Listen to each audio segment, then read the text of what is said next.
The sofa table was the smartphone of the Regency drawing room, a long, narrow writing surface that pulled across a reclining lady's lap as she lay along her divan.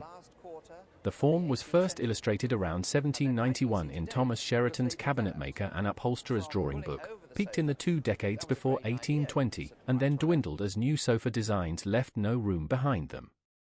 Most surviving examples come from the workshops of Gillows of Lancaster. The Trotter workshop in Edinburgh built heavier, plainer Scottish versions for north-of-the-border drawing rooms that wanted the form without the London polish. Right. Okay.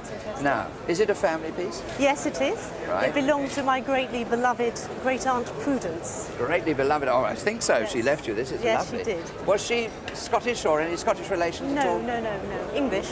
North of England, perhaps? No. The most wonderful cut from mahogany. It has this curious sort of grain in it. Very hard timber, very difficult to work. And normally sofa tables have the grain going across. This one goes along because it's such a wonderful stretch of timber. I see. If you pull the leaf up, you'll see it goes that way. Yes. It's a complete contrast. And when it was new, all these marks, these grains, were very, very strong. Okay, so it looked very vibrant. This was quite dramatic looking top. And furthered with cross-banding of rosewood. But it's faded to this gorgeous colour. Well, when they're as good as this, then this type of sofa table will make between £10,000 and £12,000. Gosh. Right? Gosh. So good. Golly Good for our gosh. Prudence, I say. The mahogany this piece is cut from came in through Greenock from Cuba and Honduras, Scotland's slot in the British timber trade. William Trotter died in 1833. His Edinburgh workshop, the leading maker of Scottish Regency furniture, wound down through that decade. Trotter attributed sofa tables with this kind of figured mahogany rarely come to auction, and when they do, the sale rooms have absorbed the steady 10-year climb in the Scottish furniture market into their estimates. Well, some years ago, my father and I, we were refurbishing a room in our Tudor house, and there was a Victorian fireplace which we took out, which revealed a Tudor fireplace, and above that was layers and layers of wallpaper. So we decided to start scraping it off, and... So this was, the wallpaper was stuck to this? Yes. So obviously, it's a fair bet to assume that this is a real house, it's not a fantasy house. And this, I'm sure, is by an English painter, not a Dutch painter. Say about 1700, 1710, 1720. The panelling tells us that, the whole way it's put together. We can trace the history of this sort of painting very easily. And the reason, as you can see, the reason I wanted to show the back of the panelling is there's not a split, barely a split on this panel.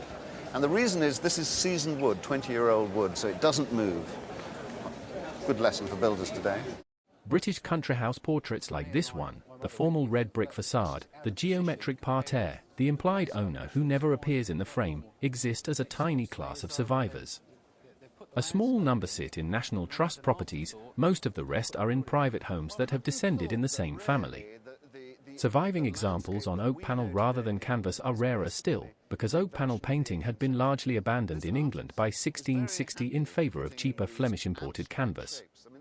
That this picture is on panel at all suggests it was commissioned for a specific overmantel position, in a specific room, in a specific house. British painting of this period, in a way. It's very difficult to price something like this, but I think at least 10 to 15,000. Layered Victorian wallpaper is one of the rare archaeological survival mechanisms left in British domestic interiors. Discoveries like this, Restoration-era oak panels recovered from behind paper during renovation, happen quietly in country houses every few years, mostly in the south and the Welsh marches. They are almost never signed by their original makers. They almost never stayed in their first homes for more than 2 generations. The wallpaper kept them dark, kept them dry, and kept them from being burned for kindling during the lean Edwardian decades. This video is brought to you by Velco, the Antique Identifier app. Snap a photo of any item and Velco gives you an instant identification and a value estimate from its database of millions of antiques and collectibles. Available free on the App Store and Google Play. Now back to the appraisals. When the Cotton Depression was on, they were selling their homes up. So they used to go to the sales. And pictures at that time were going very reasonable. Nobody was interested. So my parents, they thought, well, this is something that will come back. And they used to buy a lot of pictures. Finally, we had no room to put this, no walls to hang it on, so it went up in the room. So so how long was it hanging on the wall, as far as you can remember? Well, the signature is quite clear. It's signed G.W. Wells, and he is recorded, but barely. He exhibited one picture at the British Institute in 1849, and this is dated 1850, or it seems to be about that. So I don't know why he exhibited so little, because he's quite a fine artist. Yeah. With a sense of humour. That's right. Yeah. I mean, they're about to shove a snowball down the toff's neck, isn't he? You see the devilment in his face. Yeah, yes. And there is no price for that pleasure that you get from it, is there? No price at all. G.W. Wells is one of dozens of Victorian narrative painters whose careers were eclipsed by the pre-Raphaelite generation in the 1850s and never recovered. The British institution, where he exhibited that single 1849 picture, closed its doors in 1867. Most of its lesser exhibitors slid quietly out of the auction record. Wells himself barely surfaces in the standard Victorian artist dictionaries, a one-line note, occasionally a single exhibited title. Well, because it's a very charming picture, and it's very hard to get this quality of picture. South Manchester's cotton families saw their fortunes evaporate when the Liverpool American supply collapsed during the Civil War of 1861-65, then again in the slump that followed 1929. Auction houses in the area filled up with their pictures. The Welleses and the lesser Royal Academy regulars that left those homes for a few pounds in 1936, like this one, are now the backbone of every serious British 19th century scene painting collection. And you bought this, did you? Yes, over 20 years ago. Really? And did you just fall in love with it? Yes, we'd bought a nice old house and we wanted a nice painting to go in it. And we liked the look of her, so we thought... It's rather sort of inquisitive. Yes, yes. Yeah. No, because the First World War was the emancipation of women in a way, but really the Glasgow School of Art was full of talented women and artists who were all given a chance, you know, long before the First World War.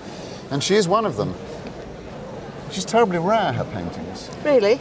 Well, she died young. She did, yes. She died, she was only, what, 34 35, or 5? yes.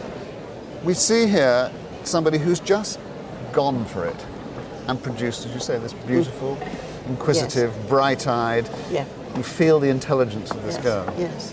Wonderful. And the other thing is that Scotland really loves its own paintings. The rest of the world loves them because they're beautiful, but the Scottish really love painting.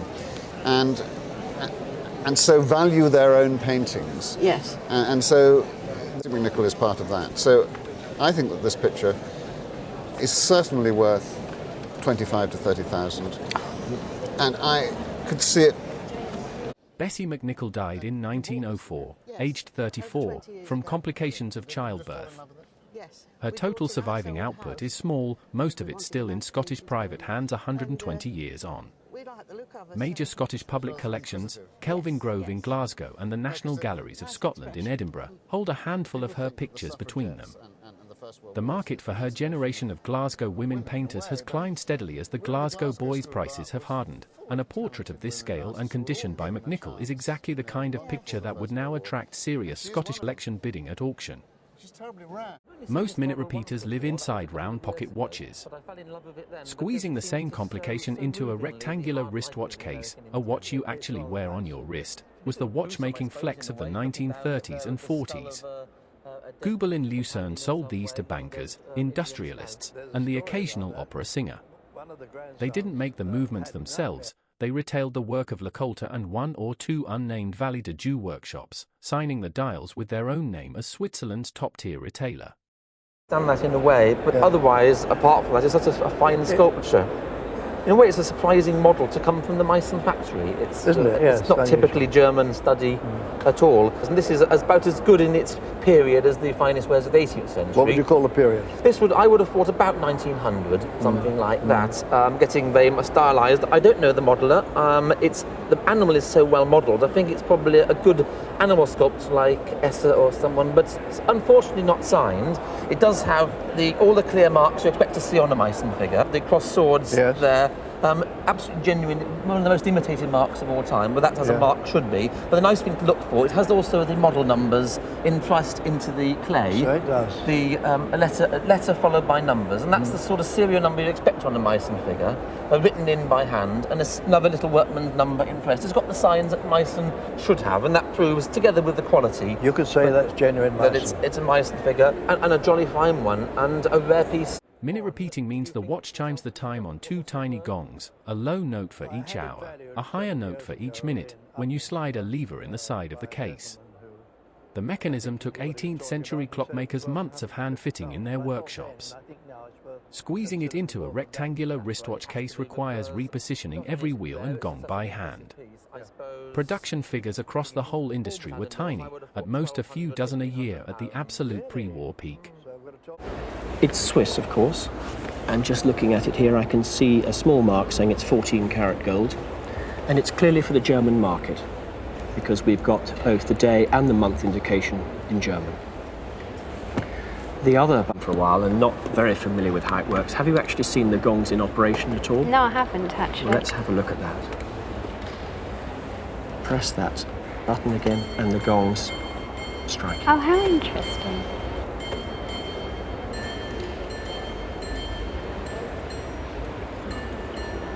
Sticking a little bit, possibly could do with a clean, I think. The market for inherited rectangular wristwatch complications has climbed sharply over the last decade, driven by Asian collector demand for what watch auction specialists call neo-vintage horology, pieces from the 1930s through the 1960s that were never built in numbers. A Goubel in Lucerne minute repeater of this period turning up at a Geneva auction today comfortably clears 6 figures in Swiss francs.